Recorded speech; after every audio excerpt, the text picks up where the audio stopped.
Introduced as an upcoming comeback of open 3D platformers, A Hat in Time released paradoxically in 2017 among similar games and had to convince with more than a no longer needed promise of bringing back the Nintendo 64's most influential genre. Instead, the game labels itself as a love letter to the GameCube and focuses more on the unique aspects of the Cube's best remembered games. Things kick off with Headkit waking up in a spaceship on her way home when a mafia goon from a nearby planet damages the ship and releases all the timepieces she needs as fuel. Right off the start, the game understands how to not bore players with its short, effective introduction and immediately throws them into the first world within a couple of minutes. In contrast to other 3D platformers, the overworld doesn't really function as a place to get familiar with the controls, so all mandatory techniques will be learned while progressing, instead of cutting them out into a separate tutorial section no one will ever visit again. On the one side, it makes Headkit's ship not only more of a believable home, since it doesn't feel like a game developer constructed it also gave them the chance to use the well-sized overworld as a portrayal of the protagonist's identity with all the decorations, details and rooms. A fitting example is the earliest area the player gets the chance to play, Headkit's bedroom and the Pillow Mountain. Jumping in is probably the first instinct everyone will feel, so the game takes the opportunity and teaches the player how to swim in a more unusual but still comprehensible way. Being a completely new franchise, A Hat in Time isn't bound to any conventions with its controls. Alongside well-known moves as a double jump or the ability to bounce on enemies' heads to deal damage, Headkit is also capable of walking up walls for a short time instead of sliding immediately down. This offers the gameplay a parkour-like style which grants a natural interaction between the character and the level design. To complete the agility, a dive jump can be used to overcome long distances or just speeding up. Being able to cancel a dive at any point makes this move extremely flexible and provides a practical way of either keeping control in the air or using it as a last-ditch attempt to buffer a fall. Ultimately, if I had to picture Headkit's controls with one word, it would be floaty. Every move seemed to target the objective of keeping the player's control in the air, with a dynamic dive jump or wall climbing complementing each other. Another example is the homing attack, which triggers automatically when jumping above an enemy's head. At first sight, the timing might be unpredictable, but Headkit needs to face the opponent always in a certain frontal angle and can even combo several homing attacks in a row. In contrast, combat on the ground appears to be clumsy, with a short close attack that lacks range and feels unsafe. The emphasis on different well-functioning actions in the air versus poorly functioning moves on the ground encourage the player to perform the single most important maneuver in a 3D platformer, even if it's not necessary: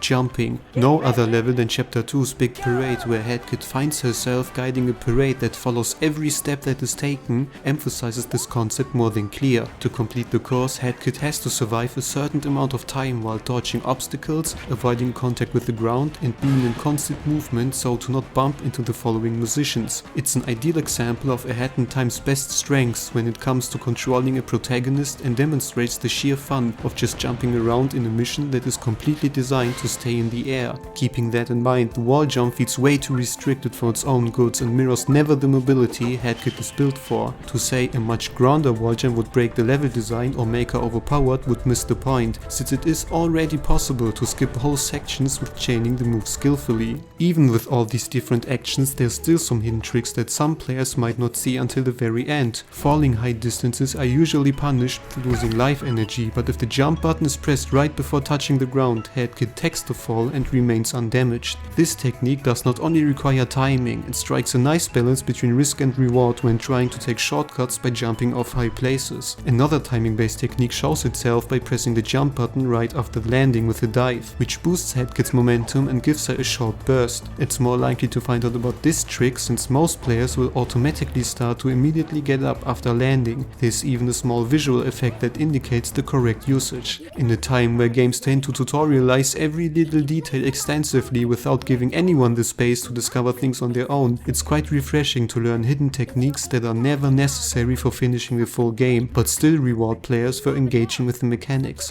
Mastering controls that benefit players with fast-paced and impressive-looking movement is the first step to attaining a possible speedrun. Luckily, as evidence, the developer paid special attention to this community with the option to turn on an in-game timer or auto-skippable cutscenes, which even come in handy for multiple full casual playthroughs. Power-ups are handled with different heads that need to be stitched with yarn balls found in different places in each world. These provide skills that either complement Headkit's moveset or help players who seem to get stuck in certain situations. The standard head, for example, shows always the next objective but hardly ever lays down the path to get there, while the time stop head slows down the surroundings, making timing-based obstacles more accessible. Both abilities share the trait that they never play the game for the player. It's always required to overcome an obstacle by themselves. The time stop head in particular proves that head abilities use their potential at its best when serving numerous purposes simultaneously. While delaying time seems to just ease the experience, the ability is more effectively used in Chapter 6 and 7, with all their fast-paced hurdles that sometimes even require the specific head.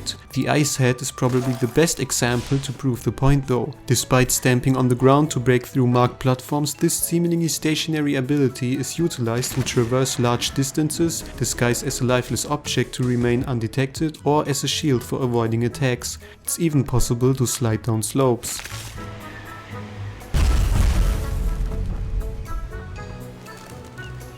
Maxing out the game mechanics to the fullest potential is admirable in and of itself, but there's also the chance to use the skills for stretching out the narrative given at certain locations. Chapter 3's Queen Vanessa's Manor tells the story of a lonely woman who clearly grieves over the loss of a certain man and tries to catch every intruder who dares to enter her residence. Activating the Fox Mask does not only reveal invisible objects, which is a great idea for challenging level design, it also shows details and hidden messages that explore and expand the world.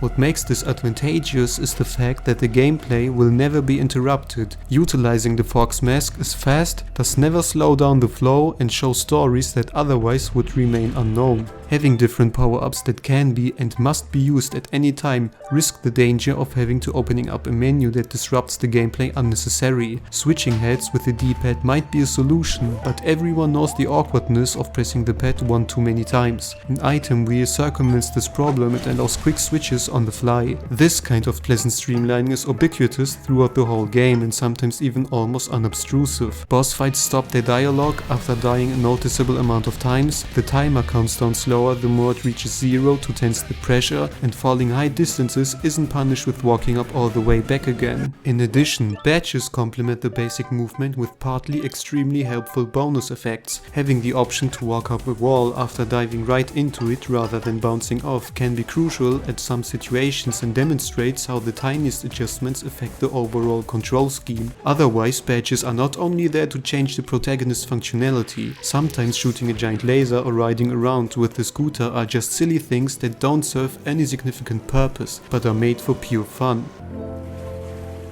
French fries, sliced and deep-fried potatoes. An important reminder that alone we are all small fry, but together we're delicious.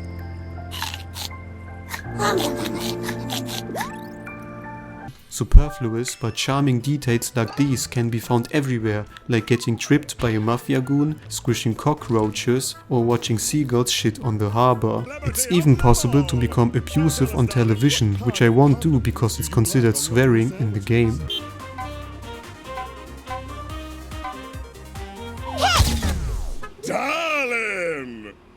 I'm in particular fond of badges that change either the difficulty, like the one-hit hero badge that decreases the health energy to one single point, or filter badges that turn the whole presentation into something completely new. Theoretically, with 3 equipable badges at once, there shouldn't be any problems to settle on a handful one that will rarely be changed, except for the hookshot. Due to its universal utility throughout the whole game, there will be never a moment where it's a good idea to unequip this badge. With that being said, a prevalent item like the hookshot that even surpasses all the heads in its usefulness shouldn't occupy a guaranteed spot in the badge list, where instead it would make a much superior figure as a simple upgrade to the umbrella in the weapon spot. Unlike heads, badges cannot be switched on the fly, so pausing the game every time someone wants to switch badges seems like a minor complaint, but is only stressed by the point that it could be easily avoided. Badges can be purchased with green orbs from the badge seller, an NPC that lurks in every world and appears to be the kind of character that would get a more elaborated background in the second game. Green orbs, known as pawns, fulfill two purposes at once. They're the currency of the world and guide players across a world. Even though that would basically be enough of a reason to include them, it's great that there's always a second attempt to collect them alongside the way. Green pawns wouldn't have a real value to themselves, so connecting the collectibles to various different items, like costumes, gives them a worth. Their green color contrasts well with most surfaces and set themselves visibly apart from pink pawns, the life energy in the game. Having this passive navigator for all worlds eliminates the need for ugly way markers like an arrow above the character's head and generates interest instead of telling the right path directly. In order to not get lost in one of the admittedly widespread worlds, the game arranges places which are easy to remember for their memorable identity or dissimilarity within the setting.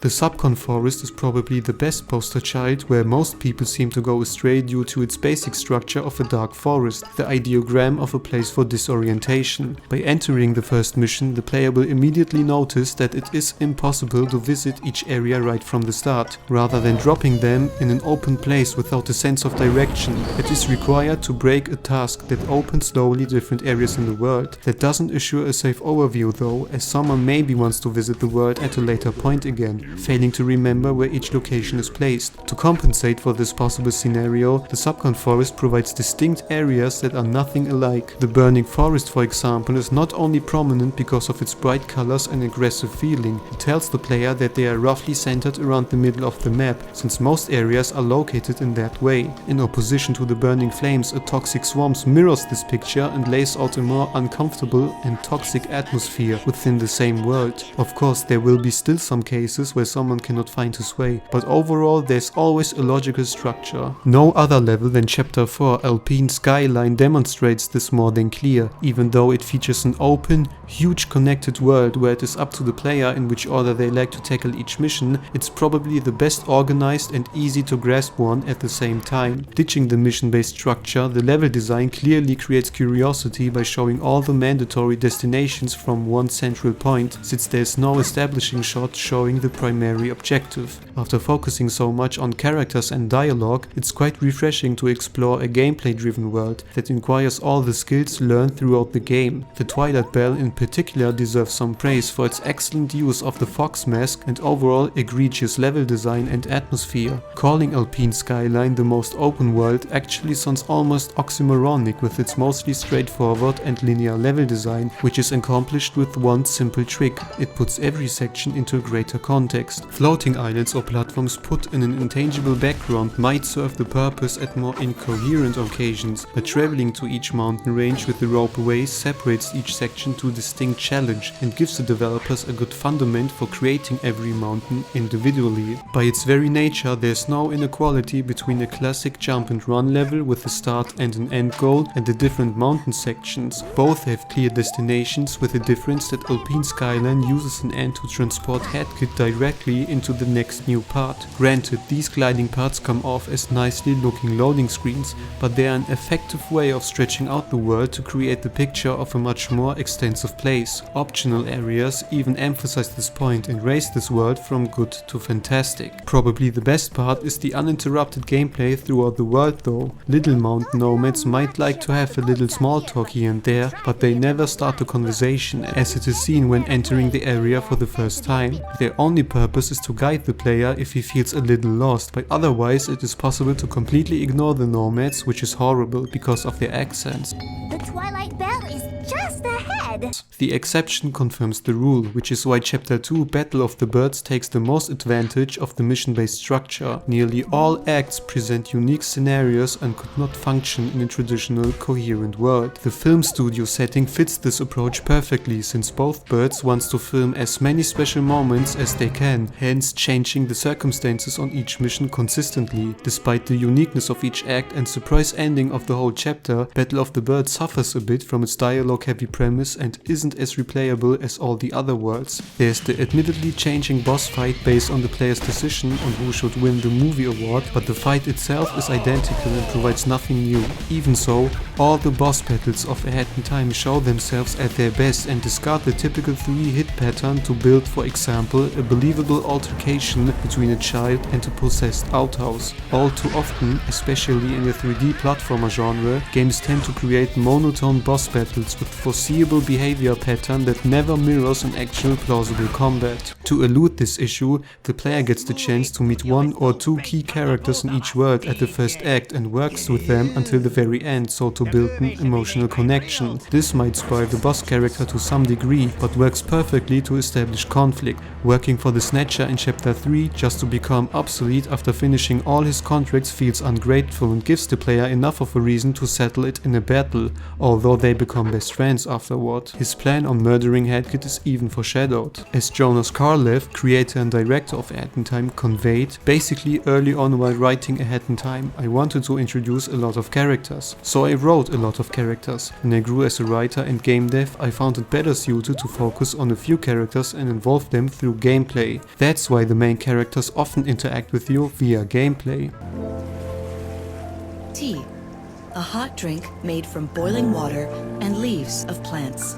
Great for getting warmed up on a cold day, either when you drink it or when someone bumps into you.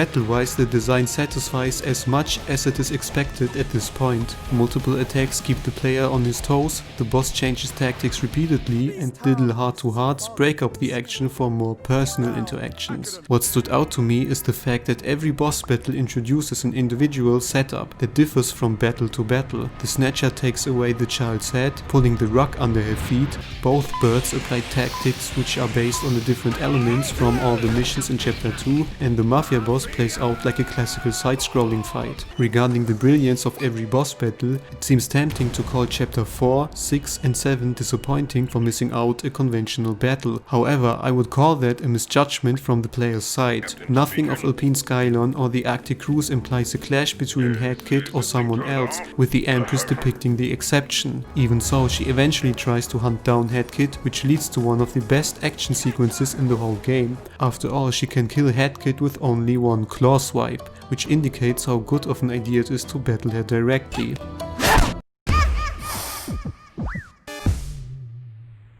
Anyway, Alpine Skyline and the Arctic Cruise implement their level design as the final challenge and therefore stand out much more. Carrying different objects is the main gameplay in the Arctic Cruise, so it is quite fitting to end up doing that under more dramatic and defying conditions. As a result, every chapter's final is the specific pinnacle of a self-contained mini-story, therefore phrasing every world as chapters and their missions as acts. Consequently, it's no surprise to meet nearly every character again at the final mission and even battling with them during the final boss. While the fight itself pays off well enough, Mustache Girl as an antagonist leaves something to be desired. Presented as an opponent after the first boss fight, she seemingly gathers timepieces as well, but never appears until the final act. Some markings hint at her presence during certain occasions, yet she almost randomly appears after collecting 25 timepieces to cause chaos. I'm aware to not expect much of a 3D platformer story that focuses more on other things, however, it's still disappointing that the primary antagonist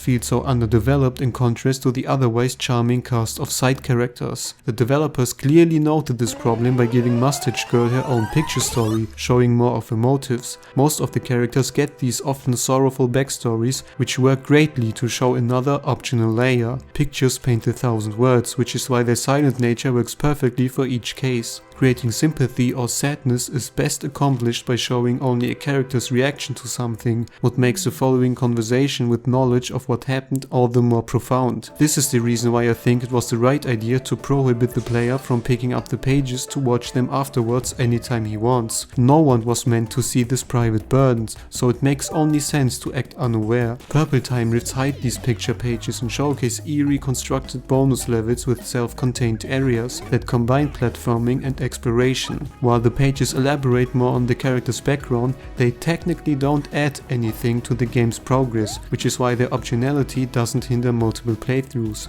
Loading screen arts fulfill a similar role, and while it appears like they only soothe the loading screens with something pleasing to look at, their effect achieves a lot more. Being tied to a strict budget and limited developer team, the technical side cannot express as much as the game maybe wants to reveal, and while I enjoy the colorful art style and quantic look, it's no secret that the game has no capacities to match itself to a AAA production. Loading screen arts facilitate this problem by representing how the developers intended the characters to look like in a more lively and natural way. This isn't to ignore how much work it must have taken to create an individual piece of art for every mission in the game, incorporating all the other artworks like the gallery pics. Blue Time Rifts are much more platforming focused and offer an appreciated change from the usual exploration-centered gameplay. Their calm atmosphere and relaxing music underlines the more focused level design well, providing in combination with the Purple Time Rifts a welcoming optional challenge apart from the regular worlds. Despite the well-sized length of the overall game, less than half of the timepieces are needed to see the credits. Making most of the content optional helps the player to decide on which mission he actually wants to play or ignore. It's completely possible to beat the game with only seeing 3 worlds, consequently creating a certain sense of freedom in deciding what parts seem worthwhile. There's this uncanny stigma for 3D collectathons being obliged to offering a grand or rewarding prize for 100%ing a game, although nothing indicates this false perception. Therefore, players force themselves to collect every single object, ruining their experience and judging a game because of a personal flaw. A Hat in Time tries to bypass this problem through lowering the game's requirement for entering a world, with the Arctic Cruise portraying an exception. This results in an amenable structure where worlds can be tackled in complete different order so to not force anyone through missions they don't want to visit, with one exception. At one point the game compels the player to leave chapter 2 in order to find the hookshot in the third world, which is the only exception where the player cannot progress to his own will. During development, the Subcon Forest served originally as the second world, but was later shifted because of the difficulty balancing, what ultimately explains this outstanding design choice. If there's one world that doesn't need a breakup in pace, it would be the character and story heavy chapter 2. It's arguable if the difficulty curve provided that much of a reason to switch the chapters order, since the game gives the player so much freedom in choosing a world anyway, but this issue again comes down to the problem that the hookshot isn't established as a simple upgrade.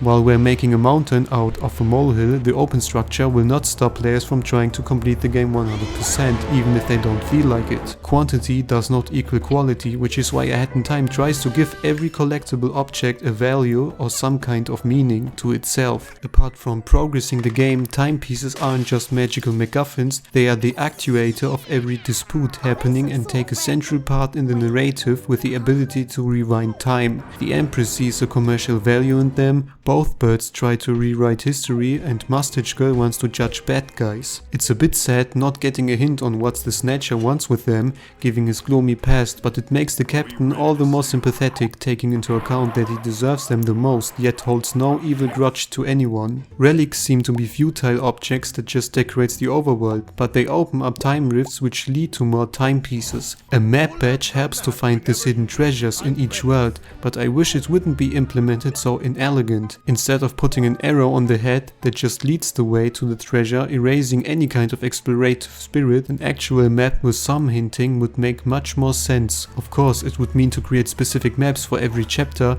but they wouldn't have to be that detailed regarding how the time rifts locations are loosely defined as well. The only collectibles which are truly optional are badges, costumes and new costume dice or head variations. They might not progress the game to any extent, but at least leave an effect on the player at some extent, be it mechanical or visual. Whenever I start a new playfile, I will most likely 100% the game, since no object is placed in just for the sake of the genre or without any regard for the bigger context. This is the reason why I think most of the players will not feel depleted after completing the game, since their enjoyment drove them into 100%ing it in the first place. In theory, this depicts a fulfilling foundation for ending the game, if it wasn't for the Snatcher and his last contract. Rather than starting the adventure over with a hard mode that only slightly changes the challenge by altering the enemy's own life energy, Death Wish takes a twist to the classical term and offers nearly every mission under completely divergent conjunctures. The result is an amazingly demanding task that recontextualizes some missions to something utter different, while staying with the basic premise. players. As the first Death Wish, heating up Mafia Town foreshadows on what is to be expected with simply the addition of expanding the danger zone into the air. Normally, disabling the water taps and avoiding the floor was the main target of this act, but having to cool down in water after heating up too much provides an extra pep and combines the normally safe air with the floor to one common hazard. Boss battles follow the same trend and advance how easy they are in their basic form. Obviously, some missions are fairer than others, with moments resembling a bullet hell or Mustache Girl purely frustrating teleporting attack. However, when Death Wish peaks, it provides probably the best and brutal challenge anyone can hope for in a 3D platformer. Bonus items are a neat remuneration, but after dying so many times, the motivation ends up being the pure willing to master the task. The mode even mocks the player on commenting his deaths consistently or judging him indirectly after considering to ease up Death Wish. Only a maniac would finish all the missions and even complementing the side quests. Attaching 10% extra to the save file for complementing Death Wish instead of implementing the mode's progress directly into the 100 was definitely the right idea. Since 100% aren't actually the maximum anymore, the number looks compelling enough to not feel forced to complete something too challenging and leave the game be.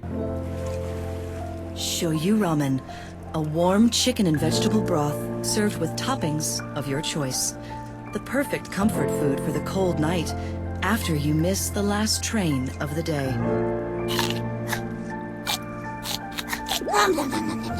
During this review, I've tried my best not to call certain aspects of A Hat in Time charming, even though it's probably the best way of describing the whole experience. The term has not much clear meaning to itself when analyzing something, since it is often described to a person's personality instead of a complete game. In A Hat in Time's case, the game might not be innovative to revolutionize the genre, but lives from its charm, which is why I will try to pin down how it achieves this attraction. It starts with Headkit herself, portraying the seemingly silent but cute protagonist with some minor character traits. This couldn't be further from the truth though, as her secret diary documents her thoughts after every accomplished mission, which reveals a much more prudential side of her. Sadly, there's no way to read former entries, even though the game contains entries about missions which could not be accessed due to the missing eyesight ability at the beginning. Little taunts are the icing on her cake, and her almost passive-aggressive silence in certain situations make her a much more enjoyable character than actually needed. This reflects on her spaceship as well, as Headkit consistently adds souvenirs from all the worlds and places them in her rooms. Sometimes even unexpected passengers come to visit her and fulfill minor roles, like playing some music or just keeping company. Even the tiny vacuum cleaner gets his own picture story, showing how he always kept track of Headkit's adventure. All in all,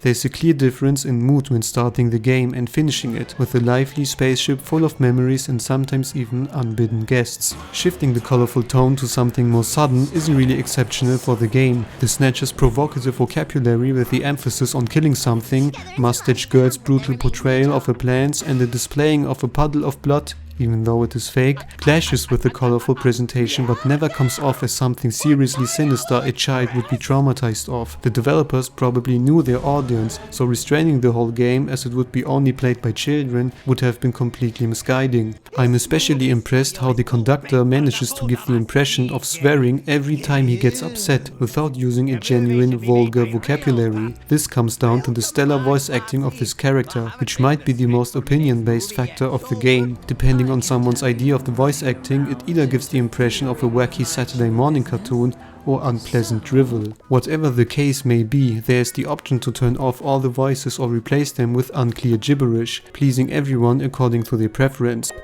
Mo, Mao, Mo, me, Ma. Considering that Headkit herself is technically an alien to this world, her character design seems to be the most down-to-earth one, whereas all the other inhabitants look ironically like some creatures from another universe. The difference is that all the humans on the planet look like caricatures, which is why Headkit stands out all the more with her ordinary appearance, creating an amusing twist on the alien take. The soundtrack reflects on this by the prominent use of the theremin, which I could imagine is hard to implement naturally due to its surreal sound, but gives the game a fitting alien-like character. Enough! Mafia won't bow to little girl.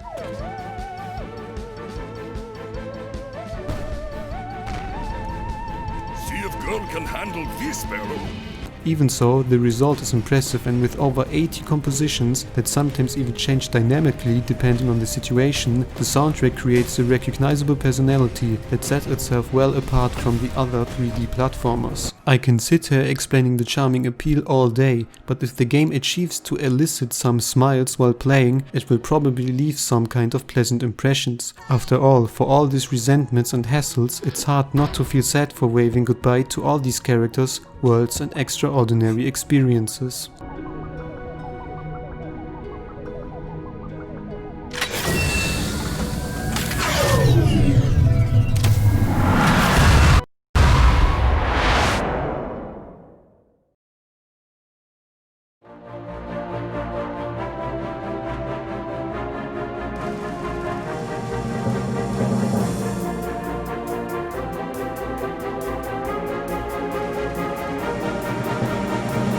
Although A Hat in Time leans noticeably on the shoulders of bygone, well-remembered games, it never fails to establish a stable identity on its own without diminishing what made these classics memorable in the first place. While most of the game's flaws come with the at the time inexperienced development team, smallish manpower or too ambitious ideas for this kind of project, the result pays off all the hurdles with one, if not the best boss battles in the genre, amazing controls and imaginative worlds. Obviously, one can only dream of a successor that benefits from a higher budget or the absent pressure of pleasing hundreds of Kickstarter contributors. But the truth is, we've been already seeing it. Stepping through each world feels like a journey across increasing quality of more defined graphics, better character animations and well-staged cutscenes, which overall might alienate some players in the experience but still proves the potential if given the chance. Besides minor callbacks or nicely put ice twinkles to the past, I've never got the feeling of playing a platformer that lacks the vision to escape from the shadows of its cube-shaped paragons.